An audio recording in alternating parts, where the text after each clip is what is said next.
let's dive into that pivot. What was this big pivot? Are we allowed to talk about it? Yes, yes, yes. This is the whole point. So I'm going to say the fifth edition was something like 600 pages. The sixth edition was 800 pages. And it was like you could draw. I actually have this in my PowerPoint. You could draw a graph based on which edition was the next one, and it bumped up by another 200 pages. And so there were a couple of things that are happening that right around 2019 when this started to kind of percolate. One of them was, all right, it's time for the seventh edition, regularly scheduled refresh. Are we looking at 1,000 pages? Are we looking at a 1,000 page management standard? Like, does that even make sense? Also, by 2019, Agile been around officially for 18 years now.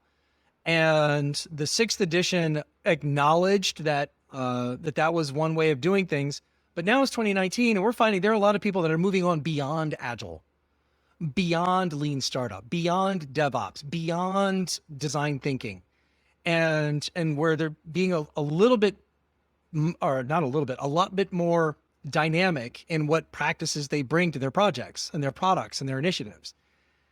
And so then they started reaching out to the community, all the project managers across the world, workshops in 5 different continents, and asked them, so what would you say is the most important advice you would give to any project manager? In fact, what advice would you give to your younger self? And what came back was not follow the 44 processes. Implement all the templates. Governance.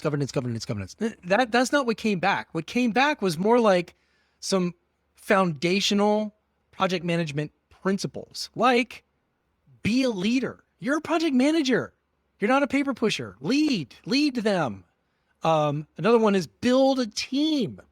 These aren't just resources that you move around like pawns on a chessboard.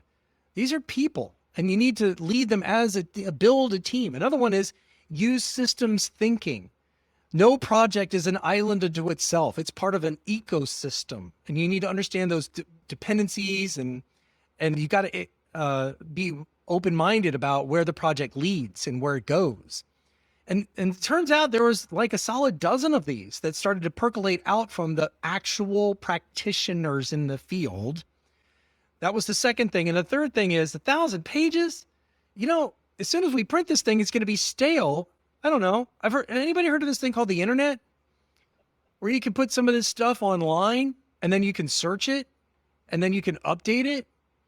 And so all of those things started coming to a head where we were seeing more change in the marketplace with how projects were being done. We found that the old way of describing the state of practice was now no longer sustainable and needed to pivot to a more to a blended distribution channel of both print and digital. And so all of that came to a head, and when they realized we need to rethink this thing, and that's about when I jumped on board. What a great time to jump on board after they've gone through all of that. And yeah, for our listeners, just to underscore what Jesse's saying here, the 7th edition of the PMBOK is a pretty dramatic departure. And I think it's like a quite positive and exciting departure. It was a light read. I did my PMP. Let's see. I studied the 5th edition. I'm glad to have skipped the 6th edition now that what you said was they added 200 pages. And when I sat down for the 7th edition, I was preparing myself. I'm dating myself here, but anyone who used to get encyclopedia sets and you just get like the addendum every year, they're like, oh, we found a new creature. This species is spider. And you just have this extra book that you just tack on the end.